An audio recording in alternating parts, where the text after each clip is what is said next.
네, 뉴스를 파헤치고 전망하는 시간입니다. 뉴스파전 민주당 원내대표 지내셨죠? 홍익표 전 민주당 의원 나오셨습니다. 어서 오세요. 예, 반갑습니다. 네, 아니 오늘 새벽에 지금 나온 소식, 미국이 트럼프 정부가 이제 편지를 보냈어요. 트럼프 대통령이 직접 서한을 보낸 거예요. 예. 우리나라 관세에 다음 달 1일부터 25% 관세에 추가 관세까지 부과할 수 있다는 거예요. 예. 물론 협상의 여지는 남겼습니다. 어떻게 대응하는 게 좋겠습니까?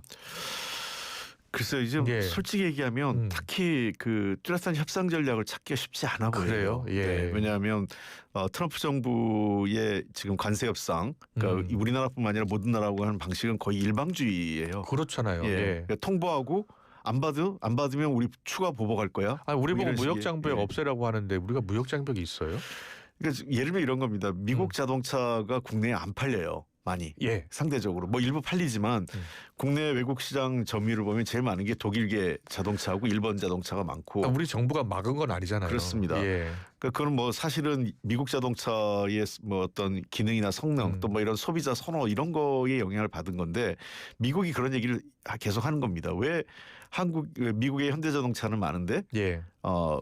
한국에 미국 자동차는 없느냐. 그건 그 방식을 일본에도 똑같이 얘기를 하고 있는 그래요. 거예요. 그러니까 예. 일종의 이제 관세 장벽은 한미 간에 지금 FTA 때문에 네. 그 관세는 거의 없는 상태인데 그러다 보니까 근거 없는 비관세 장벽을 시비를 거는 거죠. 비관세 장벽은 사실은 미국이 그렇다고 뚜렷하게 뭐가 비관세 장벽이다 제시하지 않아요. 그럼 예. 우리가 개선을 하겠는데 그 얘기도 하지 않습니다. 그래요. 예. 알겠습니다. 뭐 일단 답은 없다고 하지만 그래도 협상을 해서 그렇죠. 우리가 얻을 걸 얻어야 되잖아요. 예. 예, 전체적으로 뭐 제가 답이 없다고 쉽지 않다는 거는 트럼프 대통령이 뭔가 양보할 생각이 전혀 없는 상황이고 예. 또 아마 우리나라의 기준은 거의 일본과 동일한 수준의 일반 관세 수준을 받을 것 같아요. 25%입니다. 예, 지금 예. 똑같아요. 예. 예, 그리고 일부 품목에 대해서 추가 관세가 붙을 수 있겠죠. 예. 예. 알겠습니다. 자, 이제 정치 하나 좀 바로 물어볼게요. 민주당 전당대회부터 물어볼까요? 박찬대 또 정청래 의원 이 두 사람 외에는 더 나올 인물은 없는 것 같아요, 이제. 예, 그렇습니다. 예. 자, 8월 2일입니다. 각종 여론조사를 보니까 지금 일단 정청래 의원이 좀 앞서는 것으로 나타나고 있던데요. 당내 분위기는 어떻습니까? 근데 아무래도 정청래 의원이 워낙 인지도가 있고 예. 그동안 뭐 여러 차례 사실은 제가 최고위원도 출마했고 당대표 예. 출마 의지 준비도 해왔기 때문에 초반에 당원들 일반 민심이나 여론조사에서는 박찬대 의원보다 조금 높게 나타나는 것 같습니다. 그래요. 예. 네, 근데 박찬대 의원 같은 경우는 그 여러 이제 조직이나 어떤 단체들, 예. 그러니까 민주당을 둘러싼 여러 단체들이 최근에 박찬대 의원 지지를 밝히는 게 좀 많이 나타나고 있기 때문에 그렇군요. 그 뒷심 여부는 어떻게 될지 모르겠어요. 그러니까 그래서 현재 판세는 정청래 의원이 다소 우세한데 예. 뒷심은 박찬대 의원이 있는 거 아니냐 해서 박빙의 승부로 예측하는 사람들이 많습니다. 그렇군요. 네, 이게 한국 갤럽 조사를 잠깐 소개해드리면 지난 1일부터 3일까지 전국 만 18살 이상 1,001명을 조사한 결과 누가 민주당 당대표가 되는 게 좋겠냐라는 질문에 정청래 의원이 32%, 박찬대 의원이 28%가 나왔습니다. 자세한 내용은 중앙선거 여론조사 실명의 홈페이지를 참조하시면 됩니다. 자, 그리고요. 국민의힘 이야기 좀 해볼게요. 국민의힘 안철수 의원이 혁신위원장 맡은 지 닷새 만에 사퇴했습니다. 예. 사실상 권성동, 권영세 두 의원의 탈당 권고를 하고 싶었던 것 같아요. 어떻게 보고 계십니까? 예. 구체적으로 안철수 의원은 두 사람을 뭐 그 공개적으로 지명하지 않았는데 저도 여러 경우를 통해서 국민의힘 관계자들 알아봤더니 사실상 두 쌍권을 지칭했다는 거더라고요. 예. 그래서 예. 제명 내지는 출당까지 요구를 했다는 거예요. 그래요. 수준이요.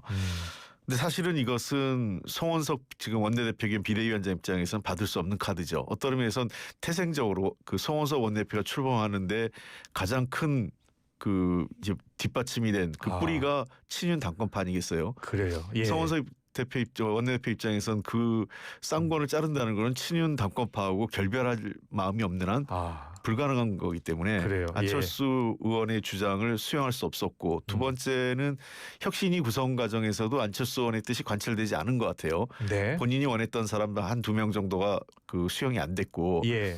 본인이 거부했던 한 명인가 한두 명이 또 포함됐던 것 같아요. 네. 구체적으로 이제 이름이 거론되는데 아직 예. 뭐 이 안철수 의원 쪽에서 확인된 게 아니기 때문에 결국은 그래서 자기의 동의 없는 혁신이 그러다 보니까 내가 이제는 그 수수라는 메스라는 거는 뭐 메스도 칼이에요. 예. 수술용 칼이지 않습니까? 그러니까요. 그러니까 같은 칼인데 뭐가 다를까? 메스라고 표현하는 거는 사람을 살리는 용도라고 했다면, 그러니까 혁신해서 그 국민의힘을 살리겠다는 용도의 예. 메스를 얘기했다면, 이제 내가 혁신 그 당 대표가 돼서 칼을 들겠다는 것은 문제가 있는 사람들이 목을 치겠다는 얘기잖아요. 도려내겠다라는 표현을 쓰더라고요. 예. 예. 그래서 아마 상당히 강한 그 안철수 의원의 평소 그 말씀에 예, 그런 예. 달리 좀 강한 표현이 있어서 상당히 파란이 당내에서 예상이 되는데요. 그 당대표 출마에 대해서는 이견이 좀 있는 것 같아요. 그러니까 어떻게 보세요? 당대표 출마 선언한 게 안철수 의원 개인적인 정치 행보로 봤을 때는 어떻게 평가하세요? 그 많은 사람들이 지적하는 게 왜 예. 그러면 혁신위원장을 받았냐. 혁신위원장 자체가 처음부터 많이 우려했잖아요. 예. 그 핵심은 인적 쇄신인데 쉽지 않을 것이다. 안 될 거다. 그걸 받을 수 있겠냐. 그리고 저 한 두 달 안팎의 활동을 하는 혁신위인데 그렇죠. 예. 혁신위에서 뭘 할 거냐. 다음 당대표가 나와서 사실 당을 혁신해야지. 예. 지금 그 관리형 비대위 체제에서 혁신하는 거는 불가능한 거 아니냐. 이런 얘기를 했음에도 불구하고 혁신위원장을 받은 거예요. 네, 네. 근데 받자마자 한 지금 5일째인가 되는 것만에 그 안 하겠다고 지금 나갔는데 그 그래요. 과정이 받는 과정도 나가는 과정도 너무 성급하고 일방적인 것 아니냐 이런 볼멘설이 있습니다. 그런 어쨌든 측면도 있네요. 예. 예. 그럼 안철수 의원이 이제 당대표 도전하는 것에 대해서 당내에 또 친한계의 생각도 좀 다를 것이고요. 친윤계의 생각도 다를 것입니다. 어느 쪽도 환영하고 있는 것 같지는 않아요. 그렇죠. 예. 예. 그러니까 나오는 과정에서 뭐 보통은 당대표를 하려고 하면 불가피하게 어떤 한쪽 세력하고는 연대하거나 이래야 되는데 네. 만약에 진짜 당을 혁신하고 바꾸려면 한동훈 그 대표 측하고 뭔가 제휴 내지는 연대하거나 그래요. 이런 게 하는데 그것도 아니고 예. 그러니까 다 때리고 있는 거죠 지금요. 그래서 어떻게 보면은 이거 협공 당하는 거네요 지금. 그래서 이제 예. 뭐 당 대표 나오는 거야. 그건 뭐 본인의 의지에 있으면 나오는 거 하지만 그 국민의힘 관계자 내부에서는 성공할 수 있을까? 승리는 쉽지 않다 이렇게 약간 비관적인 전망이 있더라고요. 그런데 그렇게 보시는군요. 저는 예. 어찌됐든 그 이런 생각은 있습니다. 지금 그래도 유력 인사 중에 예. 그 안철수 의원이 그래도 그나마 탄핵과 무슨 비상계엄 내란 이런 과정에서 예. 그래도 덜 상처 입은 정치인인데 네. 그럼 국민의힘에서 그러면 그 대신할 수 있는 안철수 후보 대신해서 어떤 그 좋은 카드를 낼 수 있을까 하는 고민이 있는 거죠. 예. 뭐 이준석 전 대표는 국민의힘 계엄 탄핵과 단절할 마지막 기회다라면서 안철수 당대표 출마에 대해서 긍정 입장을 발표를 했어요. 예. 그런데 지금 김문수 전 후보, 한동훈 전 대표도 고민하고 있는 것 같아요. 결국은 그렇습니다. 나올 것 같습니까? 어떻게 전망하세요? 김문수 후보는 나올 가능성이 좀 높은 것 같아요. 그래요. 반면에 한동훈 후보는 현재로서는 반반입니다. 제가 가까운 분들한테 확인해봐도 예.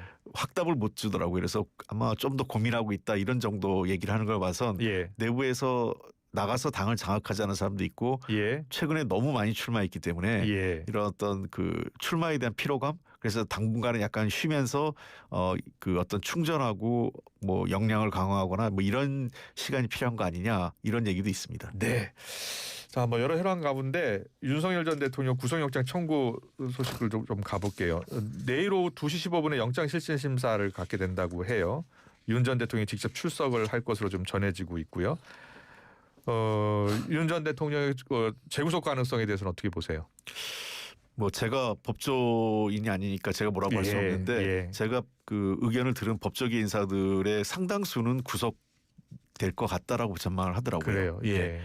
예를 들면 충분히 그 범죄 관련된 게 그 확인이 됐고 사실관계가 그러니까 증언을 통해서요. 다른 사람들의. 그래요. 예. 그리고 두 번째는 실제로 그 증거인멸 그러니까 예를 들면 제일 핵심적인 게 그 비화폰 삭제 등등 예. 이게 이제 전형적으로 증거인멸거든요. 그다음에 본인이 구속되는 그때 그 체포영장 집행 과정에서 경호원을 동원해서 막으려고 했던 것 자체가 예. 그 도주 우려 이런 등등이 되기 때문에 직권남용이나 이런 전반 그 죄를 특검이 요구하는 거에 따라 그런 측면에서 이 영장을 청구한 영장을 발부할 가능성이 높다. 이게 법조계 인식이고 예. 그러니까 살아날 수 있는 유일한 방법은 도주 우려가 없다는 것을 계속 강조하는 게 현실적이지 않냐. 저렇게 엉뚱하게 밖에서 여론 싸움을 변호인들이 여론 싸움을 하거나 정치 투쟁을 하는 방식보다는 예. 전직 대통령으로 지금 상황에서 출국 금지도 돼 있고 어디로 도주하겠느냐. 예. 그래서 도주 우려가 없고 성실하게 수사나 재판에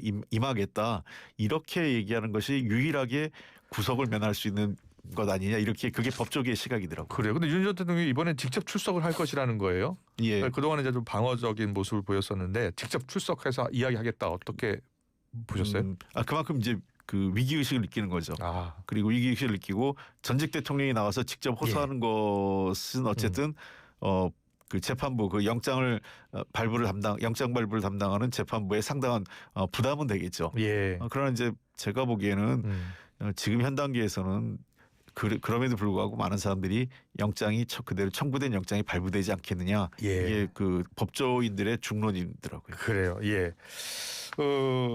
정치 현황 가운데 방송 3법이 국회 상임위를 이제 통과했잖아요. 과반을요. 전적으로 보면은 공영방송 이사수를 전체로 늘리는 방안이에요. 네. 그동안 이제 민주당이 계속 추진했던 그렇습니다. 법안이고요. 예. 가장 큰 목적은 어디 있다고 보세요? 일단은 공영방송의 사장이 제 핵심이죠. 지금 사장 예. 추천위원회가 핵심이지 않습니까? 사장 추천위원회 지금 한 100명 정도로 구성하려고 한다면서요. 예. 이사회 수 늘리는 것도 문제지만 아마 예. 더 핵심은 사장 추천위일 겁니다. 예. 그동안 그 공영방송 사장 문제를 둘러싸고 늘 정권이 바뀔 때마다 사장 전 정권에서 임명된 사장에 대한 뒷조사, 감사원 감사, 검찰 수사 해가지고 밀어내고 또 자기와 관련된 정책인 사람 꽂아놓고 예. 이런 게 반복대로 되었잖아요.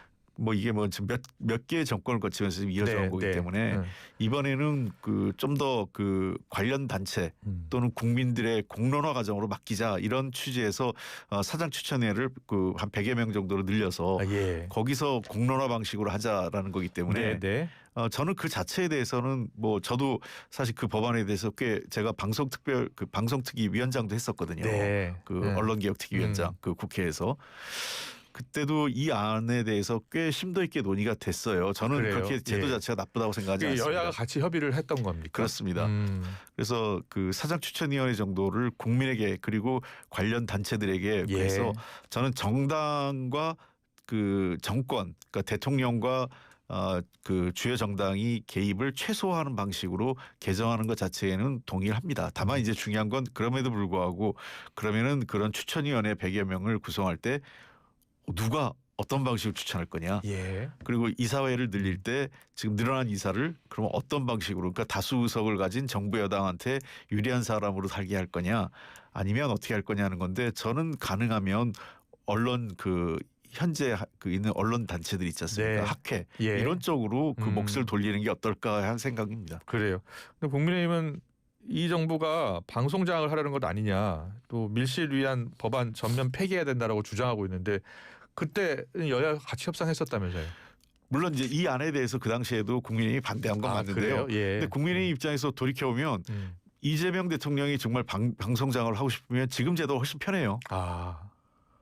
훨씬 복잡해진 제도가 되는 겁니다. 그렇군요. 그리고 예. 그 과정은 거꾸로 얘기해서 이재명 대통령의 뜻대로 안 될 가능성이 훨씬 높아지는 거예요. 예. 왜냐하면 언론 노조도 들어와야 되고 뭐 이러면 뭐 그 시민단체도 들어가고요. 시민단체 들어갑니다. 그다음 예. 학회, 방송학회나 언론학회 다 들어가거든요. 예. 그렇게 됐을 때 과연 이재명 대통령이 자기 사람을 넣는다고 했을 때 그게 관찰이 쉽겠습니까? 지금 현재 이사회 구성으로 그대로 하는 게 이재명 대통령 입장에서 훨씬 편해요. 예. 그러니까 그거는 제가 보기에는 국민의힘의 비판의 지점을 잘못 잡은 겁니다. 그렇군요. 그런 방식보다는 현실로 그걸 수용하면서 그렇다면 이 추천위원회나 이사회 구성에 있어서 얼만큼 어떤 방식으로 해서 투명하게 그러니까 예. 특정 정당에 치우치지 않은 사람을 할 거냐 하는 방식의 어떤 그 의견을 모아가야죠. 예를 들면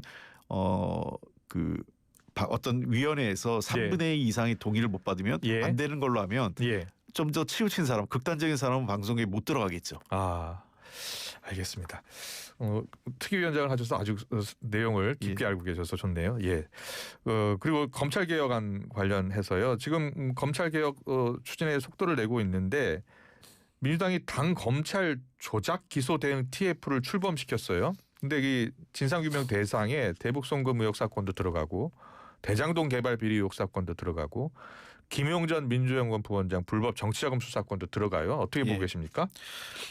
뭐 아마 이 문제는 지난 정권에서 과도하게 정치적 보복 수사 아니냐 이런 그 시각을 갖고 있는 당내에서 이제 그 필요성을 얘기해서 된 것 같아요. 네. 결국은 이것은 그 팩트 사실관계가 어떻게 되느냐에 따라 달려 있다고 생각을 합니다. 그래요. 예. 물론 국회 차원에서 또는 정당 차원에서 진상조사를 할 수 있고 네. 필요한 부분도 있는데 자칫 이게 또 다른 정치보복 논란이나 또는 그 정권이 바뀌어서 그 어떤 압력을 가하는 그런 모습을 비춰서는 안 된다고 생각을 합니다. 저는 이 문제에 대해서는 도리어 그 훨씬 더 공정하게 당에서는 추천할 수 있는데 당이 한다고 이게 모든 게 되는 거 아니기 때문에 도리어 이 문제에 대해서 확실하게 어떤 그 사실관계를 확인하기 위해서 당이 노력하는 건 저는 긍정적으로 보는데 불분명한 사실관계 속에서 자칫했다가는 그 역효과만 날 수 있기 때문에 그래요. 이 문제는 굉장히 신중하게 필요한 부분이긴 하지만 잘하지 않으면 안 하면 못하게 될 거라고 생각합니다. 네.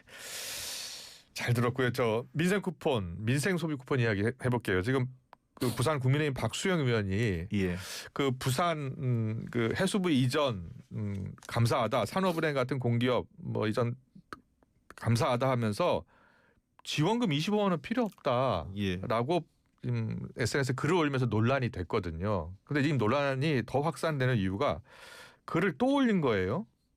그래도 25만 원보다는 산업은행 같은 공기업 이전이 낫다는 거예요. 자, 전체적으로 어떻게 보고 계십니까? 박수영 의원이 잘못하면 부산 지역의 국민의힘을 다 끌어안고 자기가 지금 낙동강에 빠지는 꼴입니다. 그래요. 저런 식으로 접근하면 안 되죠. 그러니까 뭐냐면 국민을 이기려고 하면 안 돼요. 25만 원이 누군가에게는 굉장히 중요한 돈이 될 수 있습니다. 그러니까 그 뭐 마치 다 필요 없다 이렇게 얘기하면 안 되고 25만 원 매우 소중하고 잘 써야 되지만 부산 시민을 위해서는 산업은행하고 뭐 이런 게 오는 게 더 중요하다 이렇게 얘기하는 게 맞죠. 이게 필요 없다라고 얘기하는 순간 논란이 엉뚱한 데로 가잖아요. 그 박 의원은 사실은 산업은행을 강조하고 싶었는데 25만 원이 강조되잖아요. 그러니까 이거는 본인의 의도하고 관계없는 그러니까 전형적으로 잘못된 화법이고 잘못된 정책 접근이에요. 이거는 이길 수 없는 싸움에 지금 들어간 거고 그걸 본인이 자꾸 반복해서 SNS를 올리는 것 자체도 당에도 도움 안 되고 자기에게도 도움이 안 됩니다. 이 진짜 논란이 되려면 그 자기가 원하는 산업은행만 얘기해야지 왜 거기다가 엉뚱한 25만 원을 갖다 붙여가지고 논쟁을 그 자기의 뜻하고 무관하게 한 거죠.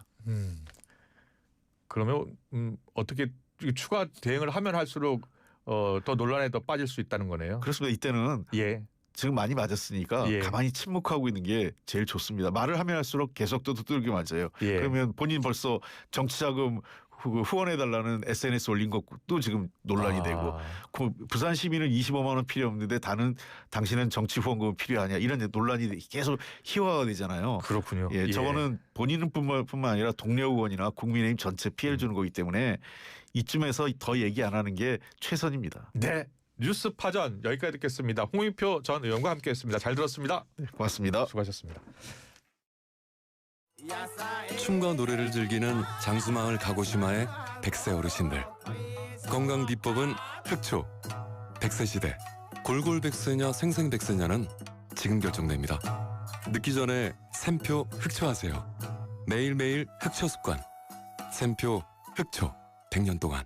클릭 한 번으로 다양한 원내 의약품 구매를. 블루팜 코리아 인공지능 시스템으로 관리까지 쉽게. 블루팜 코리아 10만 의사를 위한 온라인 의학 포털. 검색창에 블루팜 코리아 의료인 구인구직도 블루닥에서 시작하세요.